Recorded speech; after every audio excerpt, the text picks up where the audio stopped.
Hey, it is the Brent Hatley Show. It is a Thursday. Good evening to all of you. It's been quite the day. I was on the Bubba the Love Sponge show that we do with politics with myself and Babyface Matroni. It's called I'm Right, You're Wrong, and We're Screwed. And then every Thursday, you can look for me around 6 p.m. on the Shannon Burke Show on Florida Man Radio. Shannon is a longtime radio friend of mine. I worked with Bubba for many, many years, so it's good to have them on. And Tommy is here. How are you, buddy? Hey, good.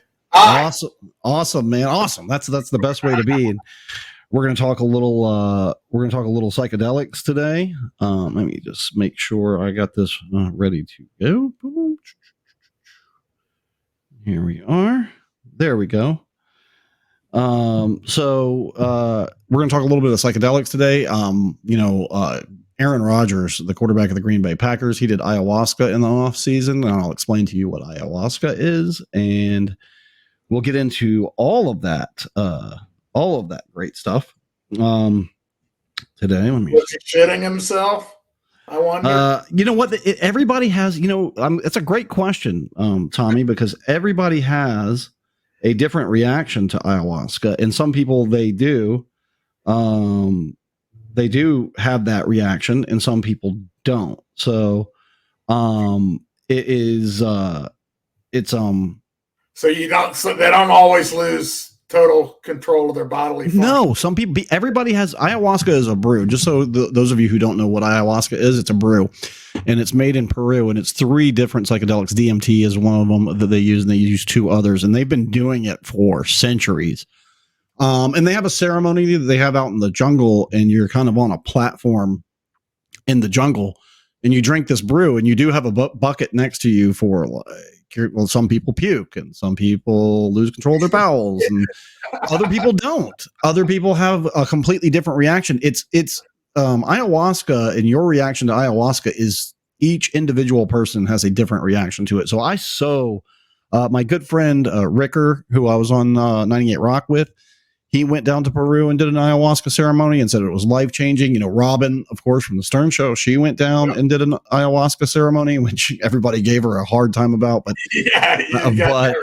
she said it was life-changing. And those are 2 people who are very smart people that I respect a whole hell of a lot. So I'm absolutely going to take their word for it. I do want to make it down to Peru to do a... Barb's a smart guy, too. No, well, you mean Aaron Rodgers. I mean Aaron Rodgers. Yeah, Aaron Rodgers is a very bright guy. Like, he's a super bright guy. He's 80s Boy 4 asked, is it like mushrooms? From what I understand, it can be like mushrooms, but it's not. Like, so the one thing that I've done, the one part of ayahuasca that I have done is called DMT, and DMT lasts about 7 to 10 minutes, and it's pretty intense of a hallucinogen and psychedelic. But DMT, and there's other stuff in ayahuasca, and when the sun goes down in the jungle, you drink the brew, and everybody has their own separate everybody has their own separate experience with ayahuasca while they're in the jungle, and it does things like pull the trauma out of your body. And that's probably the Aaron Rodgers, what he got out of it. It pulls, like some people, again, it pulls the trauma out of your body. It rewires your brain. It does all kinds of great things for you. And the people of Peru, their claim is that, centuries ago, maybe even 1,000 years ago, that the brew for ayahuasca, that the plants sang to them a song that gave them the brew for ayahuasca. Is so interesting of a topic. It's so nuts. So Aaron Rodgers, after the off season, he's such a stud and he's such a star in the NFL. He's a great quarterback, but he is like one of the big stars in the NFL, and he's such a star in the NFL. Like, he's like, I'm gonna go public that I was doing psychedelics in the off season, and what are you gonna do about it?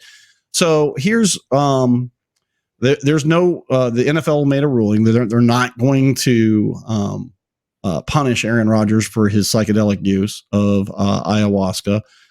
Following the admission, many thought the NFL would come calling about the legality of this drug. The league made an official statement on the matter. An NFL spokesperson, Brian McCarthy, real Jimmy McSally, said on Monday that Rodgers' use of the drug ayahuasca would not have triggered a positive test result, neither the substance abuse or performance-enhancing drug policies the NFL currently has. So it's not on their list of banned substances. So they technically, contractually, cannot punish him for using ayahuasca. It's not a performance enhancer, and it's not on their list of substances that they can't use. And, you know, Ricky Williams, back in the day, if you don't know anybody that doesn't know who he is, he was a running back. He played a lot of weed. Yeah, he was drafted by the Saints. The Saints traded their whole draft for Ricky Williams, who was a running back out of Texas, and then he ended up going to the Miami Dolphins. And he wouldn't take these painkillers prescribed by Big Pharma. Now, Big Pharma has these big contracts with the NFL. These guys are prescribed all kinds of painkillers for their pain. As you can imagine, when you've got guys that are 250 pounds and up smashing into each other at full speed, their bodies are going to be wrecked. I mean, we all know the stories. We all know about CTE. We all know about the wear and tear on NFL players' bodies, and they feed them these pain pills, these Vicodin and Percocet and all the oxys and all this stuff that they feed them. And Ricky Williams had a point, and everybody treated him like he was insane. And he even went on 60 Minutes, and he was like, well, you know, these guys, you should hear them when they don't get their pills, which is basically synthetic heroin. When they don't get their pills, they cry about it like babies. But the fact that he wants to smoke weed for his pain, that's a problem. It's ridiculous. It doesn't even make logical sense, because weed is not a performance enhancing drug. Weed is not any kind of a narcotic. It is a plant, just like ayahuasca comes from a plant, just like psilocybin is technically a fungus, but it grows out of the ground from spores instead of seeds. But the point is, none of these things are going to help you play football, but they are going to help your mind. They are going to help with PTSD. They're going to help with all kinds of things like that. So it is Semper Fi, Vulture. Good seeing you. And it could help, psilocybin is magic mushrooms could help so many veterans. All of you who say that, you love veterans and you think that we need to support our troops and all this stuff. Well, if you love veterans, the thing that would, the number one thing that would help PTSD with veterans is psilocybin. So, speaking of that, psilocybin, there's two companies called Cybin and Senna Labs. They've received a DEA license for the first in-human clinical trial of psilocybin to treat depression. Now, they have done trials with Johns Hopkins University in New York to treat depression for cancer. It's called cancer depression, when you have, you're going to die. So when you're going to die, you get a depression. So they treated patients with magic mushrooms at NYU through Johns Hopkins. That was a joint program, and they found that one dose. I saw an article that said it lasted up to a year, but the CBS story that I saw said one dose was lasting people up to 6 months with their end of life anxiety and depression. So now the DEA has given a license to this company to do human in trials to treat depression with psilocybin, also, which is magic mushrooms. Also, I can see how they use it to treat alcohol, because, really, I get on the air with Miserable Men. I think I have maybe 2 beers when I'm on there with them, maybe 3. And then on here on our Friday party show, I can have 2 or 3 beers. But after that, like once I get off the air and close the laptop, I really don't want to drink anymore. And it's because of my my psilocybin use. And I didn't want to stop drinking, but I can see where, they've done trials in Israel and other countries where they've used magic mushrooms to treat alcoholism. And I can see where it rewires your brain to not want to drink alcohol. And there's a great book by the McKenna brothers. They are like the pioneers when it comes to talking about psychedelics. And it's called Food of the Gods. And they talk about how ancient humans, we were a mushroom and psilocybin type based culture. And when we went from that to, we realized that fermenting things could turn into alcohol. We went from a psilocybin culture to an alcohol culture. And when we went from a mushroom culture to an alcohol culture, we became way more violent than we were when we were a culture of mushrooms and psilocybin. Like even the hunters, like an ancient, hunter-gatherer humans would use magic mushrooms and psilocybin because it heightens your sight and your hearing and all that stuff, and gets you you can hunt better with it. So it was that, the McKenna brothers also think that, humans and Neanderthals lived at the same time.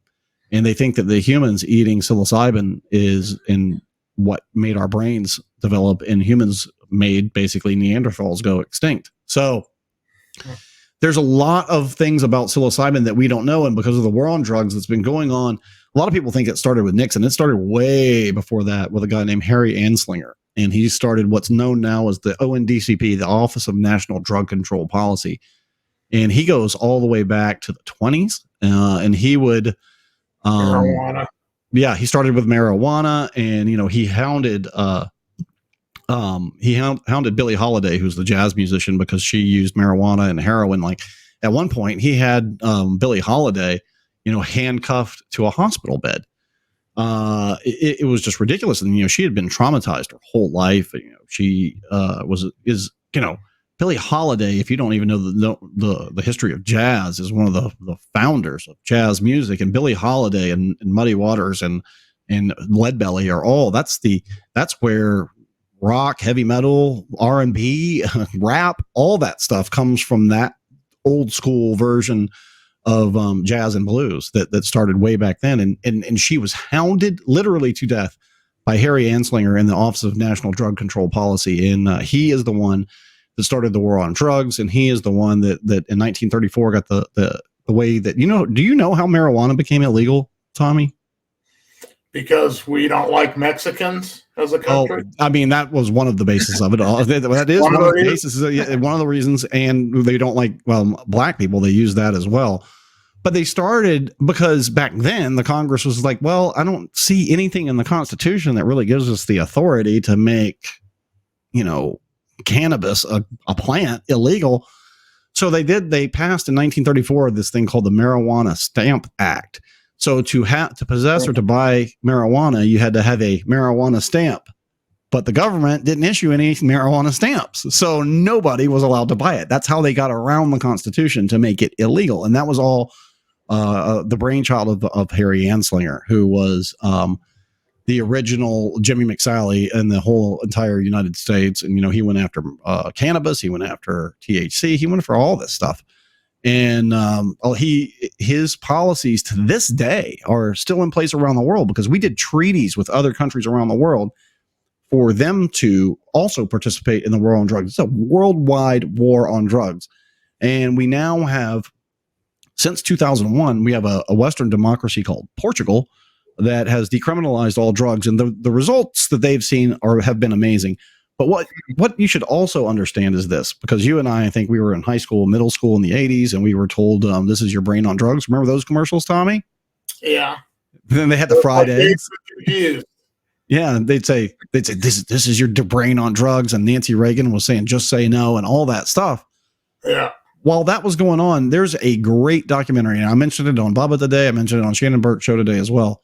There's a great documentary called The Last Narc, The Last NARC. It's on Amazon. It's 4 parts. It is incredible, because while we're being told this, while guys like Tommy and Shannon Burke and Bubba and myself, while we're growing up and we're being told that drugs are the worst thing ever and we're stopping drugs and this is your brain on drugs and all this stuff, our own government was involved in the the growth, the manufacturing, the distribution, and the profit sharing in cocaine and cannabis out of Mexico, so they could fund wars in places like Nicaragua and other places around the world where we shouldn't have even been involved.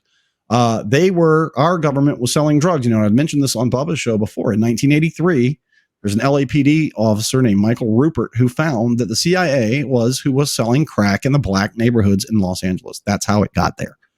Was the CIA was bringing it in. And this documentary tells you the whole story behind the CIA, the DEA, and there were some really good agents with the DEA who really believed this nonsense, who were really like all in, all on the team, and they believed this nonsense about the war on drugs, and they really did the best job that they could. And a lot of these people today are reflecting back on that and how a bunch of bullshit, how much it was just nonsense. And we've been told lies our whole, you and I, we're both over 50. We've been told lies our whole life about this stuff, about cannabis, about the government. psilocybin, for the government, for their own purposes.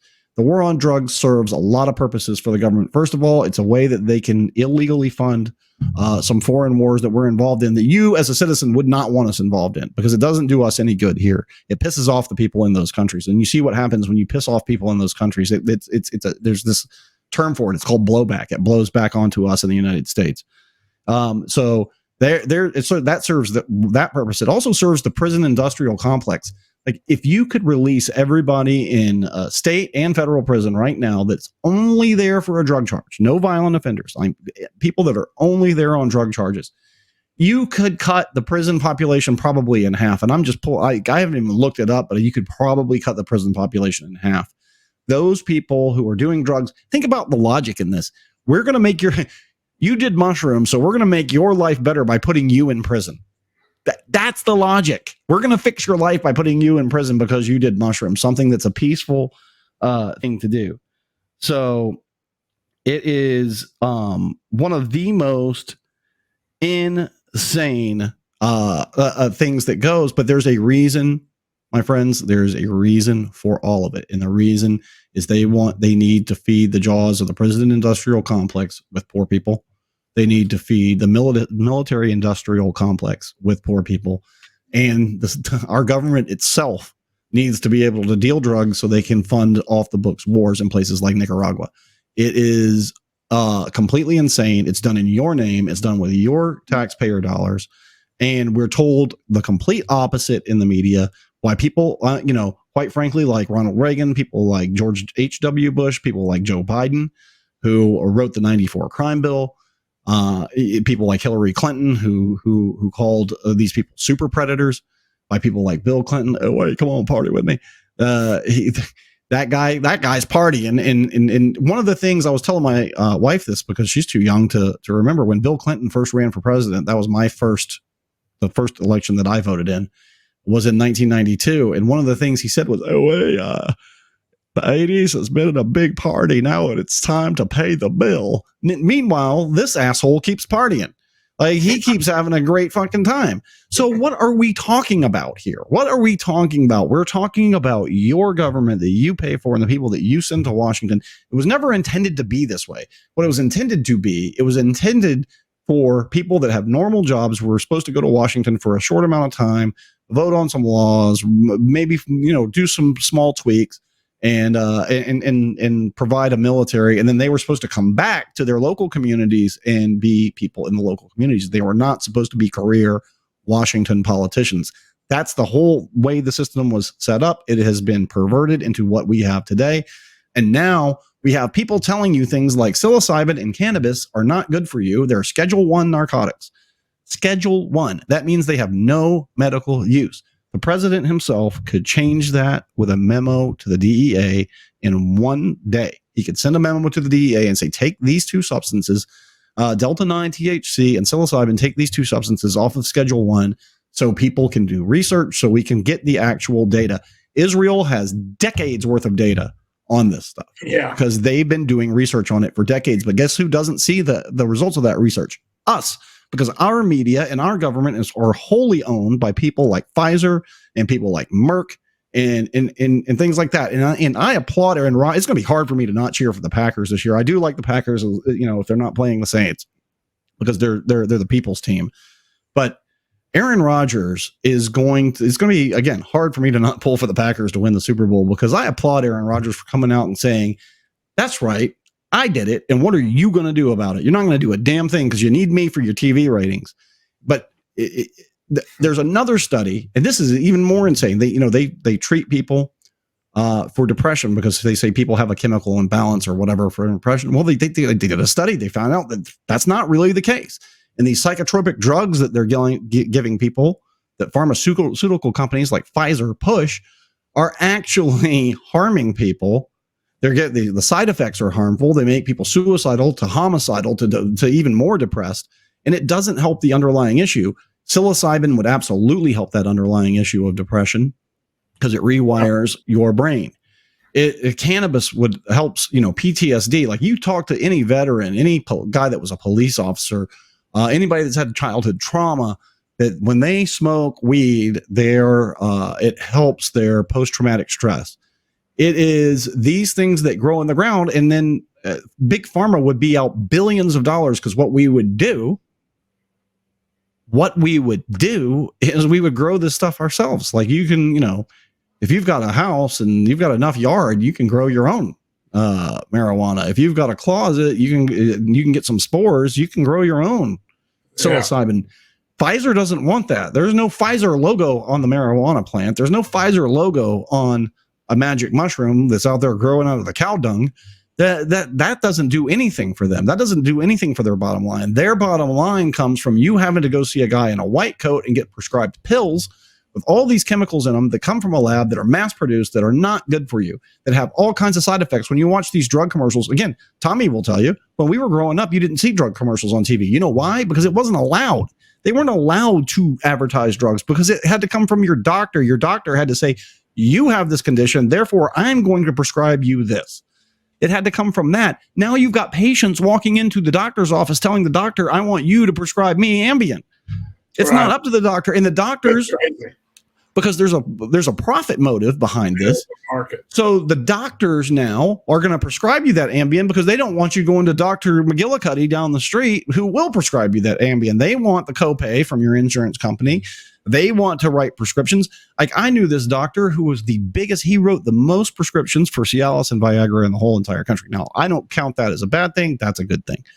However, the perks that he got from, Pfizer makes Viagra, and can't remember who it is that makes Cialis, but both of those companies they would throw him parties and fly him all over the country, and they would send these drug reps into his office and all this stuff.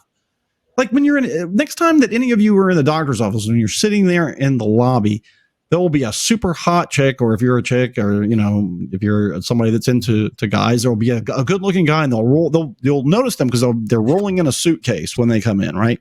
So they roll the suitcase in, and they're there to see the doctor, to give the doctor samples. Sometimes the doctor will give you samples when you see the doctor. They're there to give the doctor samples so they can get you onto their new medication, whatever that medication may be, for restless leg syndrome, whatever that is.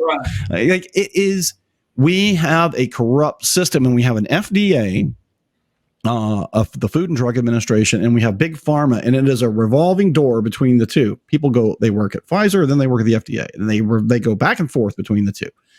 And it's set up for these big, giant mega corporations like Merck and Pfizer and Eli Lilly and AstraZeneca to make these drugs and to push them on you with your drug dealer called your doctor, and for you not to do things that are natural and grown out of the ground. And that is the ultimate flaw with Western medicine. That is the ultimate flaw with having, and this is what doesn't fall in with my libertarian ideology. I don't like the profit motive being involved in healthcare. I think that is an insane thought.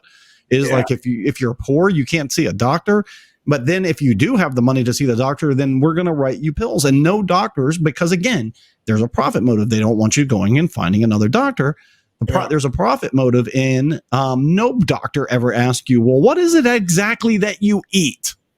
What are you eating? What food are you eating? What do you eat every day? Because a lot of your medical problems, I went to this conference with this author named Neil Strauss, and he had a whole bunch of really smart people there speaking. And I was talking to one of them backstage because I had to produce the conference and put the speakers on. And this guy was a health and medicine type guy that practices Eastern medicine. And I was like, well, a lot of what's probably wrong with you is probably what you eat. And he goes, what if I told you everything that's right or wrong with you has to do with what you put into your body, food wise and drink wise? I was like, well, that kind of makes sense to me. It really does.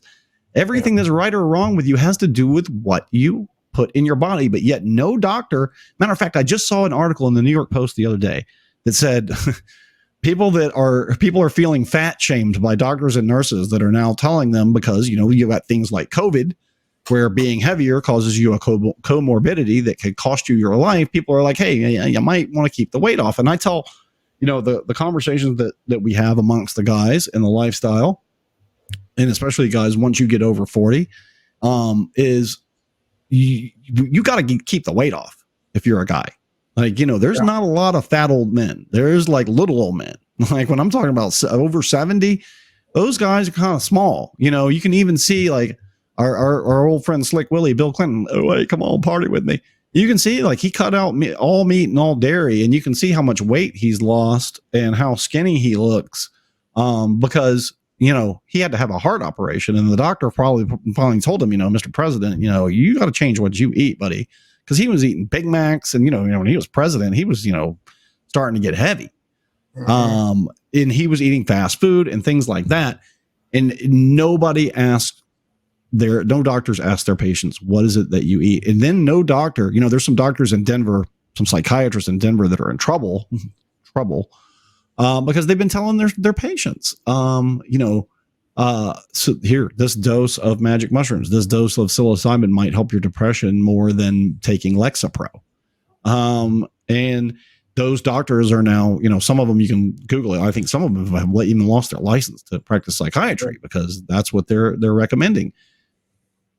This is where we are in this country. This whole system, this whole shit house is corrupt, you know, and Jim Morrison had it right way back in the day when he said, let's all get our kicks before the whole shit house goes up in flames. He couldn't be more right.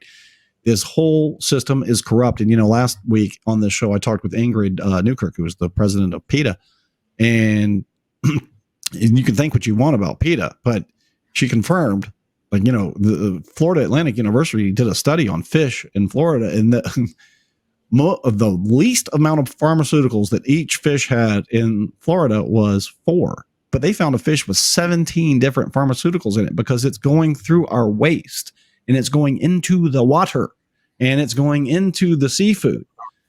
So, and just recently, a guy died in South Florida from eating an oyster because not only is all the oil spills and all the chemicals and all the stuff in the water is getting into the seafood, now oysters have developed, because of the temperature, a bacteria on them that's deadly. So pay close attention to what you're putting in your body, and just remember this: a lot of things that you've been told is just not the truth. It's not the truth. It's not the truth about. You haven't been told the truth about drugs. You haven't been told the truth about, you know, if they tell you, you know, cocaine and heroin's bad for you, which I agree. Cocaine and heroin are definitely bad for you. But they also sell sugar, which is just as addictive and just as bad for you. They sell that to children. They sell drinks like Pepsi, and they sell candy. And they're like, you can't market e-cigarettes to kids with flavors, but, oh, we're going to sell them M&Ms. Like that's any more healthy for them? Because when you start getting children that are obese at a young age, like you and I remember when we were in school, Tommy, they had the presidential fitness test that you would have to take and all this stuff that was in public school. Like it was much different than it is now. And there's this lobby, it's called the GMA, the Grocery Manufacturers of America. And they lobby all of your politicians from far left to far right. To the point where Mary Lou Henner, that I used to work with, she testified in front of Congress about getting water added to the dietary guidelines. You know, you need to drink this X amount of water daily, added to your recommendations for the dietary guideline. And they said, no, that's how corrupt the system is. That's how bought and paid for all of these people are. And the people that suffer are you and your children. Like I don't have children, but the people that suffer are you. You suffer with health problems. You suffer with doctor's bills. People go bankrupt from doctor's bills. This kind of stuff, these kind of toxins, taking in this much toxins like sugar and alcohol and a lot of the processed meat and things like that. Those things do cause cancer. Those are carcinogens that do cause cancer. You get sick from that. You go broke if you can beat the cancer. It's all this stuff happens. Meanwhile, you're told that substances like cannabis and psilocybin are bad for you, while our government is dealing in those substances, profiting from those substances, and using it to fund things that are off the books, that haven't been voted on by your representatives. This is insane. It needs to stop, and it needs to stop now. Not that it's going to. That's the world that I'd like to be in, one where we talked about things as they are, how they really are, not this corrupt world that we live in, where we have rural control of our federal government with 2 senators from every state. In these small states, it doesn't take very much money to buy a senator from Nebraska, because it doesn't take a whole lot of money to win a Senate race in a place like Nebraska or North Dakota. There's not a lot of people there. So you can buy a politician for pretty cheap in some of these small rural states. State like California or Florida or New York, it's going to cost you a lot more to buy a politician because there are a lot of people here and that's a lot of votes you got to get elected to something like Senate or governor or things like that. These small states, it adds up quick. Next thing you know, you got 25 senators that you've bought. And these big drug companies, these huge drug companies who got the government to buy all these shots that was called a vaccine, but it really actually wasn't a vaccine. It was effective in keeping you from going to the hospital. It was effective in keeping you from dying. That's a prophylactic. A vaccine is like the polio vaccine. That keeps you from getting polio. Like the MMR vaccine, measles, mumps, rubella, that vaccine keeps you from getting that. Yeah, big difference. The COVID shot does not keep you from getting infected or from spreading it. It just keeps you from dying or going to the hospital, which I'm saying is a good thing if that's what you want to do. I did it. But also when I got COVID and was super sick, I took therapeutics. That's how medicine's supposed to work. And I listened to my doctor. We've got people in this country now that are listening to Jim Acosta on CNN versus somebody with a medical degree. Let me tell you something. Journalists they know jack shit. Talk to any of them off the air. They're worried about presenting themselves on TV. They're worried about presenting themselves on the radio or in the newspaper or online or on Twitter. And whatever the narrative is, they don't care. Journalists don't give a shit about that. There are very few people that are going to stick their neck out and tell you the truth, because big corporations, I talked about this with Shannon Perk today, big corporations, when you have a big advertiser, and I would guess that Pfizer is CNN's number one advertiser, and probably Fox News, and probably MSNBC too. When you have corporations that big and a client's that big, the talent on air gets told you don't get to criticize that company. And that's what Pfizer's paying for. That's what Merck is paying for. They're paying for their drug commercials to run, and they're paying so the talent on the air, the journalist and the host, don't criticize them. And everybody falls in line into this culture, this pill culture that we've gotten into, which is whatever's wrong with you, you should take a pill for it. It's really insane. And again, watch this documentary is one of the best documentaries I've ever seen. Probably the second best documentary I've ever seen. The best one I've ever seen is In the Age of AI, and that's on PBS. It's about artificial intelligence in China and how they're using AI to take over the world. But that's a scary one. But watch this one called The Last Narc, and it paints a picture for you. It's on Amazon. It's part of your Amazon Prime deal that you have to have. But The Last Narc, when you watch this, and you're going to have to be smart and you have to follow along because, a lot of people are talking in Spanish. There's a lot of subtitles about the Mexican drug cartels, but there is stuff in there for you. It's where El Chapo started. He was a soldier in this Guadalajara cartel back then. And, by the end of episode 4, your face is going to be in your palm because you're just like, I can't, it's corrupt. You get the feeling and the sense that it's corrupt. You get the feeling and the sense that the government's lying to you, but you have no idea the levels that they're going to. It is completely insane. So I encourage all of you to watch, The Last Narc, and it will shake you out of your zombified state of thinking that anything that you're told by the government is true or right or correct, or anybody there is up to anything other than nefarious things. That's what politicians do. That's what the government does. And us libertarians have been saying that for years. We've been right all along. Ron Paul was right all along. The Federal Reserve is nonsense. The war on drugs is nonsense. And Ron Paul has said this from the beginning, from the start, from the word go. Point blank, the war on drugs, all of this stuff is a big shakedown. It's all a big shakedown. There's another documentary too on HBO called The Swamp, and they have 2 Republicans and a Democrat that's in it. And it's a far right Republican named Matt Gaetz. He's pretty famous. Everybody's heard of him. There's a far left Democrat in it named Ro Khanna. He's from California, and there's a libertarian Republican. His name is Thomas Massey, and he's from Kentucky. And they walk you through how Congress works.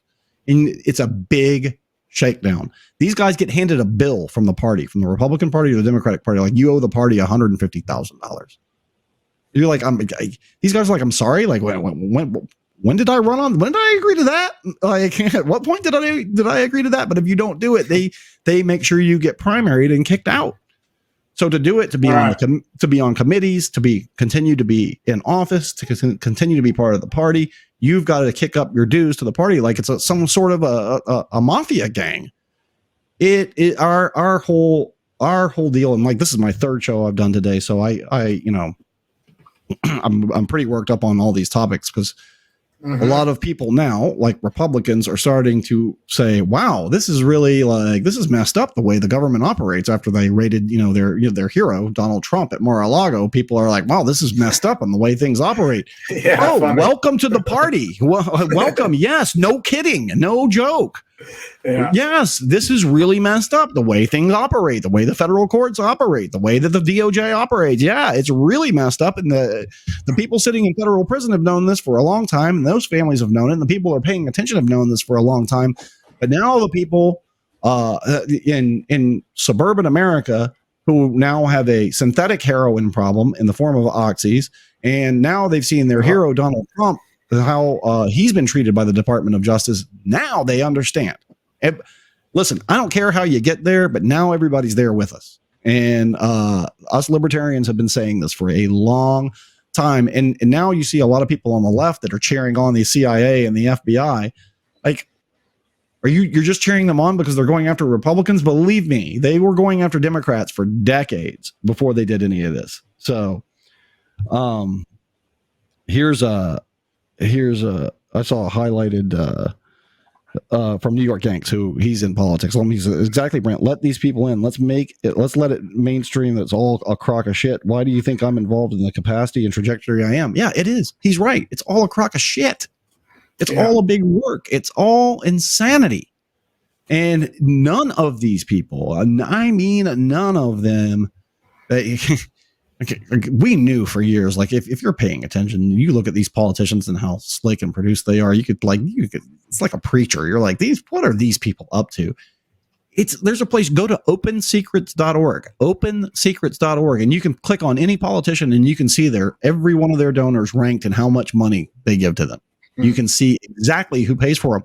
And I've heard this joke before lots of different times. I didn't come up with it, but people say like politicians should have to do like, NASCAR drivers, who sponsors them because the sponsors are all over the car. They're all over the hauler. Like DuPont Refinish Racing is all over their race suit. Tony Stewart had a big Home Depot logo right here and all the smaller sponsors all over them. But who was paying the NASCAR drivers? Like we should know. Like, they should have to walk into Congress in their suit, like their biggest on the back of their suit. Their sponsor gets the biggest. Like Home Depot gets the biggest thing on their back. They should have a big Pfizer logo on their back, and then down the sleeve of their suits should be all the other everybody that's donated to them with the corporate logo, so you can see who owns your politicians. You can see who owns you.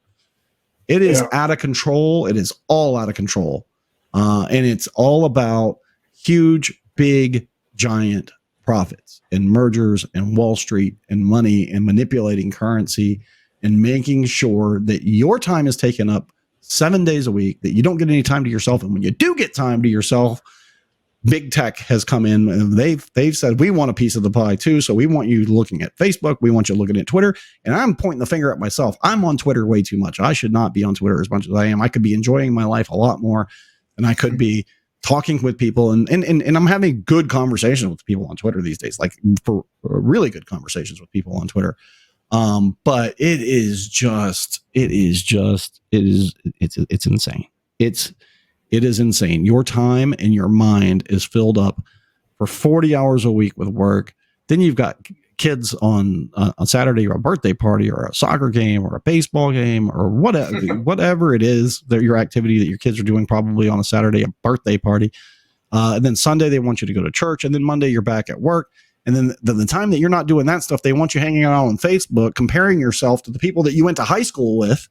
And I love the people I went to high school with. We had a great group of people, and there's a bunch of Gen Xers, and many of them are experts in their field today. I mean, really, really great people. Like the woman that does Katelyn's hair, like compliments Katelyn's hair. I went to high school with her. Like, she's like the shit at doing hair because she's been doing it for so long. And I love those people, but I quit, when I was on Facebook way too much. And then when the 2016 election started happening, I was like, you know what? People are getting way too worked up about Donald Trump on both sides, for him and against him. And I'm seeing good friends of mine arguing and threatening to fight each other. And I was like, you know what? I'm done. I'm not participating in this. And so that broke my Facebook addiction, but it didn't break my Twitter addiction. That's the only one I got. That's the only one I got. It's tough. Like, you look at my Instagram, it's like I post a picture every now and then. It's hard for me to get into anything else but Twitter. Like, Twitter is kind of the one addiction I can't break. But it has a format that's attractive to you. Yeah, and I'm gonna break it. I saw a psychiatrist saying that Twitter activates the to-do list in your brain, and for me, I've got this to-do list, and I'm like, I checked. I was like, that makes total sense. Twitter is like that to-do list that it activates in your brain. So yeah, it's nuts. So it's nuts. And then you have, of course, you have political parties, then you have religion, and you have big corporations, and then you have societal pressure for within all of that. And it's no wonder people are behaving like maniacs and are insane, and there's more mental health issues and personality disorders, and there's more of that than ever right now. Even though there's more people than ever, 8 billion people, like on a percentage scale, there's just more problems than ever right now, because none of you are taking the time to yourself. None of you are taking the time to eat magic mushrooms. And again, I say that as a political point, or to ingest in any kind of way cannabis, which is, again, it's good for you to change your mood and your vibration into a positive mindset. We have an alcohol-fueled culture where people are getting jacked up on all kinds of speed to be able to go to work, and then they're coming home to wind down by drinking, and it is just... And they're getting on the screen, and they're comparing themselves to the people that they went to high school with, which people are only putting on Facebook the good pictures. They're not showing you them fighting with their spouse on Facebook. They're not showing you any of that. They're showing you the best version of themselves, and you're comparing your lowest moment to their highest moment, and that is going to depress the hell out of you. So my point in all this is what? All right, let's try to find a point.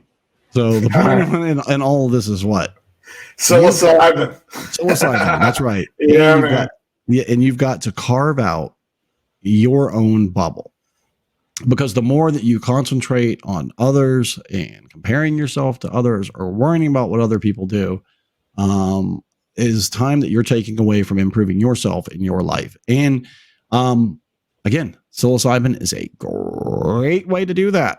It's an awesome way to do that. It will change. It will rewire your brain. It will change the whole way you look at the world, and rightfully so. It'll change. You're looking at the world through a prism that psilocybin removes that, and it allows you to see things the way they are. Like, I call it the non-magical thinking way. It's odd that you call it magic mushrooms, but the magic is it takes the magical thinking out of your head pretty quickly. I had somebody recently.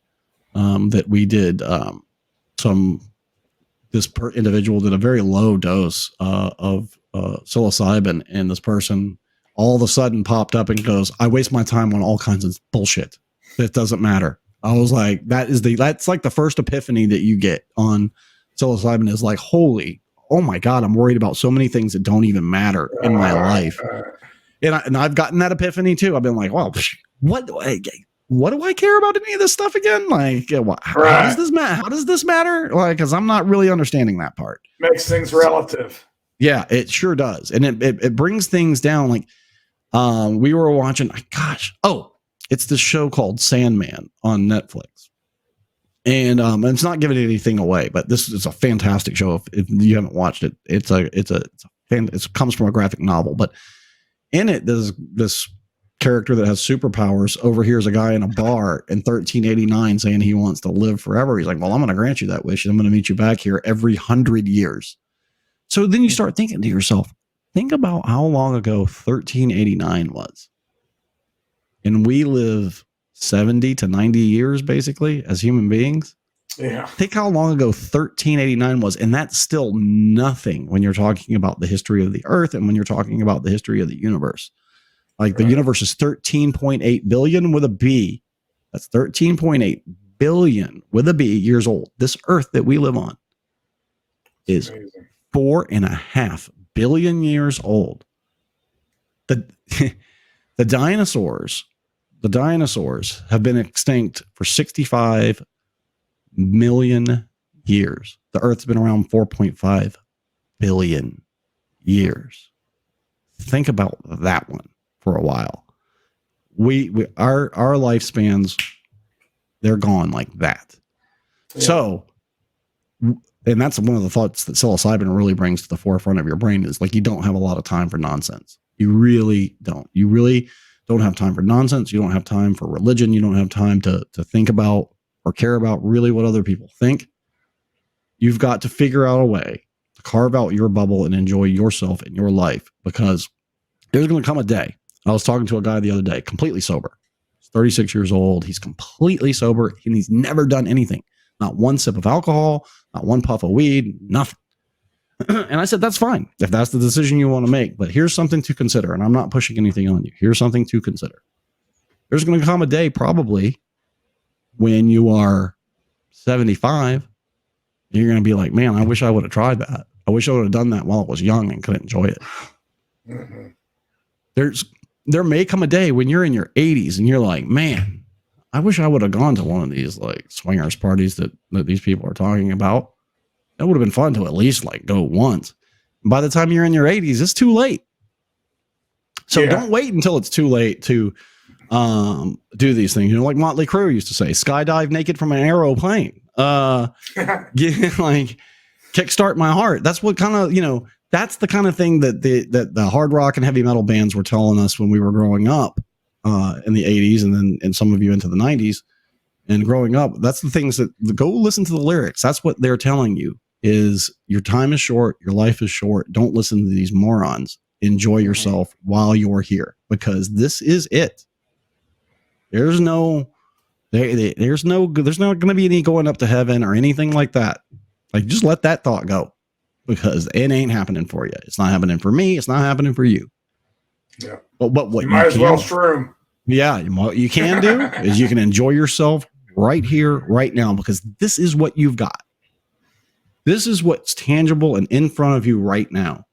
And you've got people. It is unconscionable to me that there's these people that are in this thing called government, that they wear suits and they go up there and they lie their ass off. And you know how you can tell? Because think whatever you want about Madison Cawthorn, who was from North Carolina. He was a congressman. My district. He was in a wheelchair. He was a Republican. He just lost his primary this year because he was like, wow, it's crazy what goes on up here in Washington, D.C. People do bumps of coke and then they go to an orgy. And they were like, okay, well, you're out of the club. Thank you. Bye, buddy. Bye. You're gone. But I think he was telling the truth. And, you know, the media was like, well, you don't hang out with any Democrats, but so who are you talking about exactly that's doing this? And he was like, and then they were like, okay, well, we got a primary opponent for you and you'll be leaving Congress, Mosh Gosh. And, but I think he was absolutely telling the truth. I think these people are up there. I think they're doing pumps of coke. I think they're going to the orgies. I think these people are overstimulated. Politics is a version of show business. And in show business, you get overstimulated, and you can either be honest about it, like I was on the Stern Show, and even people on the Stern Show where you would think, hey, this is the place where, you know, we can have an open discussion and everybody can get into it and we can really like kick ideas around. Mm-hmm. They had a really bad reaction to me saying, hey, this is the version of life that I want to live, and this is how I want to do things. Man, people got really like out of their mind and offended by it. Whereas I was talking about this stuff for years go back and listen to Bubba's shows, even from 2006. I was talking about it on satellite radio. I did a show called Meet the Shrink, where I talked about some of this stuff on Howard 101, where I sat down with a psychiatrist and had her tell me that my sexual fantasies were wrong.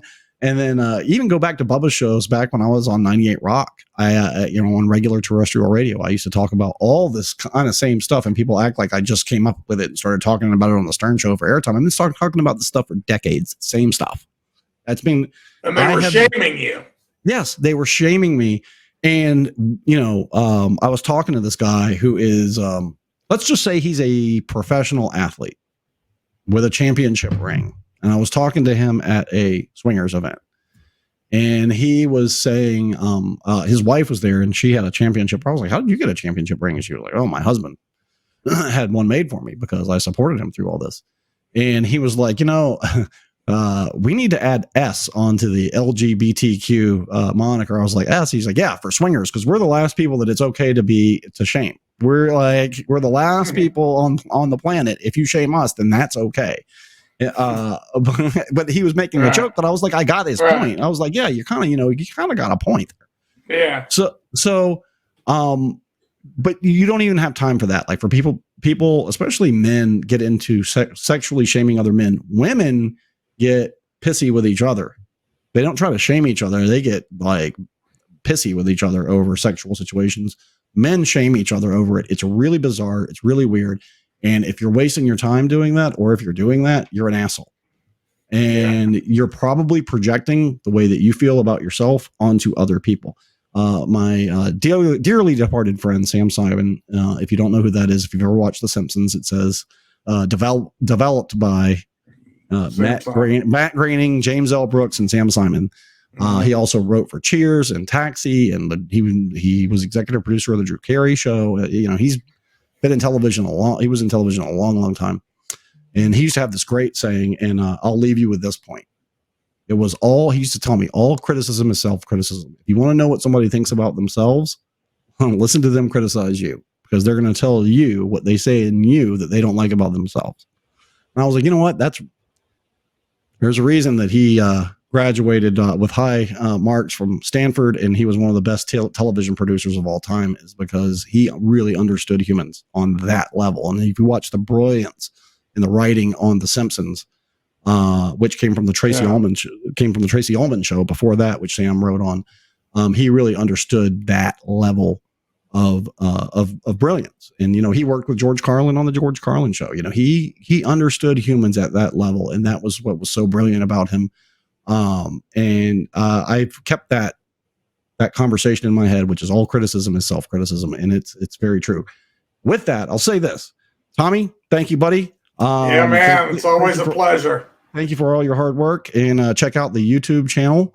And we have some shorter videos on there. Also, I'm going to be doing some shorts on there live when I'm out and about with Katelyn. We're just going to pop up on the YouTube channel and do some short videos just to show you what we're doing. So check out the YouTube channel. Tommy does a great job with cutting it down to the stuff that you want to see. And we will see you tomorrow for a party show with myself and the beautiful Katelyn. She's she's looking fantastic. Amazing. Yeah. Amazing. Yeah. Looks great. And she's happier than ever. So we'll be on here to, come on, party with me tomorrow night and get your weekend kicked off right. As we head towards Labor Day, we head towards September baseball, football kicking off, all this great, football, all this great stuff going on. So we will see you tomorrow, 7 p.m. for the Friday party show with Brent and Katelyn. And then Sunday and Monday for Miserable Men. Which is that talk about, you don't even need to eat magic mushrooms to trip out watching that show. That is the trippiest show I have ever been a part of. It is so weird and bizarre, and it goes in so many weird directions. I love it. It's amazing, but we can only do it on Patreon because you guys are assholes and report us, and we'll get thrown off of YouTube or anywhere else we try to do it because, Bob Levy is he's old school, as Sal would say. He's old. He's old school. Yeah. But the rest of us are living in the current century. But I keep getting, when I produce the shows with Bob in it, I keep getting flagged or demonetized. Yeah, for his content on YouTube because he's insane. He's nuts. Yes. He's completely nuts. He's uncontrollable. Every show I've been on has had somebody like that. Of course, Ned was fake on the Bubba the Love Sponge show. That wasn't a real person. That was somebody doing his voice, but that was still kind of an out of control old guy. Then Ronnie on the Stern shows, this out of control older guy, and Bob Levy is along those lines. He's 60 years old and he's nuts. He's completely nuts. But if you take what he says seriously, then you're the idiot. So I will see you all tomorrow night, 7:00 for the party show with Katelyn, and then Sunday and Monday for Miserable Men for more fun, frivolity, and tomfoolery. I will see everybody tomorrow. Tommy, thank you. I do this one. There we go. Yeah, that's the Vulcan salute, and we say we pay homage to my man here, Ronnie James Dio. Man. See you guys tomorrow.